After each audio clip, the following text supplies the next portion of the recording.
Queue న్యూస్లో పనిచేయటకు senior video editors కావాలను సంప్రదించవలసిన నెంబర్లు 8688926084. జరిగినటువంటి రగడ అంతా చూస్తూ ఉంటే కేంద్రం వర్సెస్ తెలంగాణ అనేటువంటి తీరులో జరిగింది. ఓవైపు మొదటి నుంచి ముఖ్యమంత్రి రేవంత్ రెడ్డి గారు మొత్తుకుంటున్నట్టుగానే గాడిది గుడ్డే తెలంగాణకు మిగిలింది. కేంద్ర బడ్జెట్లో తెలంగాణకు మొండి చేయి జరిగిందని చెప్పి నిన్న అసెంబ్లీలో ఒక సుదీర్ఘమైనటువంటి చర్చ జరిగింది ఇదే అంశం పైన. అయితే ఇక్కడ బీఆర్ఎస్ పార్టీ మీది తప్పంటే మీది తప్పని, అటు భారతీయ జనతా పార్టీ మీ ఇద్దరు కలిసి ఆడుతున్నటువంటి డ్రామా అని చెప్పి బీజేపీ వాళ్ళు కాంగ్రెస్ బీఆర్ఎస్ ను, అలాగే కాంగ్రెస్ పార్టీ మీ ఇద్దరు కుమ్మక్కయ్యే తెలంగాణకు మొండి చేయి చూపించారు అనేటువంటి మాట చెప్తా ఉన్నారు. ఇక్కడ ఎవరి వాదం ఎలా ఉన్నప్పటికీ కూడా తెలంగాణ రాష్ట్రం కేంద్ర బడ్జెట్ లో తీవ్రమైనటువంటి అన్యాయాన్ని చేయూసింది ఈసారి. సో దానికి కారణాలు ఏమేమై ఉంటాయి? ఇక్కడ భారతీయ జనతా పార్టీకి ఎక్కువ ఎంపీలను ఇవ్వడమా, లేకపోతే భారతీయ జనతా పార్టీ ఎక్కువ ఎమ్మెల్యేలను? తెలంగాణ రాష్ట్రం వచ్చినప్పటి నుంచి ఇప్పటి వరకు భారతీయ జనతా పార్టీ ఎన్నడూ చవి చూడనటువంటి ఫలితాలను ఇవాళ తెలంగాణ ప్రజలు ఆ పార్టీకి ఇచ్చిన తర్వాత కూడా కేంద్రం నుంచి కనీసం కనికరం లేకుండా పోయింది తెలంగాణ ప్రజల పైన అనేది కాంగ్రెస్ పార్టీ వాదన. నిన్న ముఖ్యమంత్రి రేవంత్ రెడ్డి వర్సెస్ అలాగే హరీష్ రావు అలాగే కేటీఆర్ ఇలా ఒక ఒక రణరంగమైన వాతావరణం కనిపించింది అసెంబ్లీలో. ఇక మా మండలిలో అంటే సాధారణంగా అది పెద్దల సభ కాబట్టి పెద్దగా గలాటాలు బిలాటాలు ఏముండయి. మా చైర్మన్ సాబ్ సుఖేందర్ రెడ్డి సాబ్ అందరినీ నిమ్మలంగా, ఫస్టే ఆయన నిమ్మలం మనిషి, ఆ తర్వాత అందరినీ నిమ్మలంగా సముదాయించుకొచ్చి తలా పావుసే రొడ్డిచ్చేటువంటి మనిషి ప్రశ్నలు.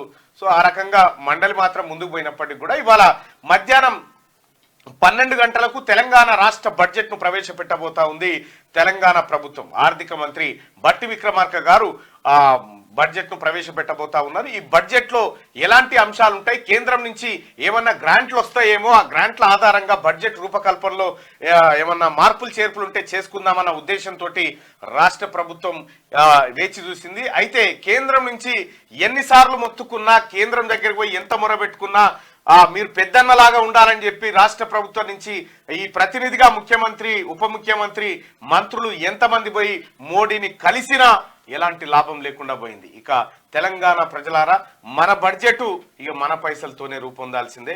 అవి కూడా మన పైసలే, కానీ వివక్ష చూపించారు కాబట్టి తెలంగాణ అసెంబ్లీలో ఇప్పుడు పెట్టబోయేటువంటి బడ్జెట్ సో మరి అది ఏ విధంగా ఉండబోతా ఉంది, మధ్యంతర బడ్జెట్, ఆ తర్వాత ఇప్పుడు ఈ బడ్జెట్, దీంట్లో ఏమైనా మార్పులు చేర్పులు ఉండబోతా ఉన్నాయా, అదే ఇవ్వబోతా ఉన్నారా, ఏ అంశాన్ని కూడా ఇందులో ఇవాళ బడ్జెట్ లో ప్రస్తావించబోతా ఉన్నారు. మొత్తానికైతే తెలంగాణ బడ్జెట్ ఇవాళ చాలా ఆశాజనకంగా ఉంటుందని మేమందరం భావిస్తా ఉన్నాం.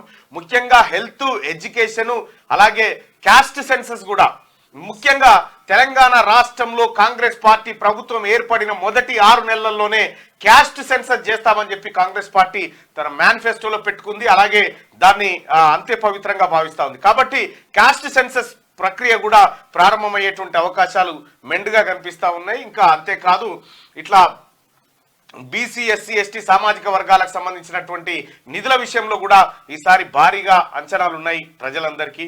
సో గతంలో బీఆర్ఎస్ పార్టీ ఈ సప్లాన్ నిధులనే ఉల్టా ఎత్తుకపోయి బీసీ, ఎస్సీ, ఎస్టీలకు అన్యాయం చేసింది. ఆ పరిస్థితి లేకుండా ఈ వర్గాల ప్రయోజనాల కొరకు ముఖ్యమంత్రి రేవంత్ రెడ్డి గారు అలాగే డిప్యూటీ సీఎం బట్టి విక్రమార్క గారు చాలా కృషి చేశారన్న విషయం అర్థమవుతా ఉంది. మొత్తానికైతే బీసీ, ఎస్సీ, ఎస్టీ ప్రజలారా, ఇది మన బడ్జెట్ లాగా ఉండేటువంటి అవకాశం ఉంది.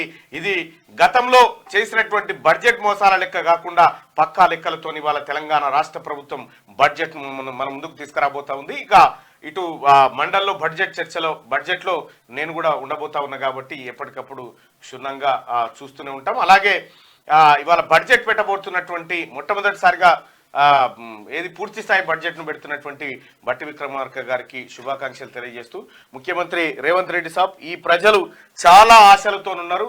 ముఖ్యంగా మాలాంటి వాళ్ళు ఉన్నది హెల్త్ అండ్ ఎడ్యుకేషన్ అనేటువంటి ఒక బలమైనటువంటి ఆ అంశాల మీదనే దృష్టి పెట్టినాం. ఇతర అంశాలు కూడా ఉన్నప్పటికీ ఇవి ప్రాధాన్యత అంశాలు కాబట్టి హెల్త్ బడ్జెట్, ఎడ్యుకేషన్ బడ్జెట్ మెరుగుపడాల్సినటువంటి అవసరం ఉంది. ఎందుకంటే గతంలో కేసీఆర్ ఉన్నప్పుడు 4% దాటనీయలే హెల్త్ బడ్జెట్, అలాగే ఎడ్యుకేషన్ బడ్జెట్ కూడా 7% దాటనీయలేదు. సో అక్కడ ఢిల్లీలో ఈ రెండు కలిపే 40% బడ్జెట్లో పెడుతున్నటువంటి పరిస్థితి చూస్తా ఉన్నాం. అందుకే ప్రభుత్వ విద్యను మెరుగుపరచడానికి ప్రతి పేదవాడి విద్యకు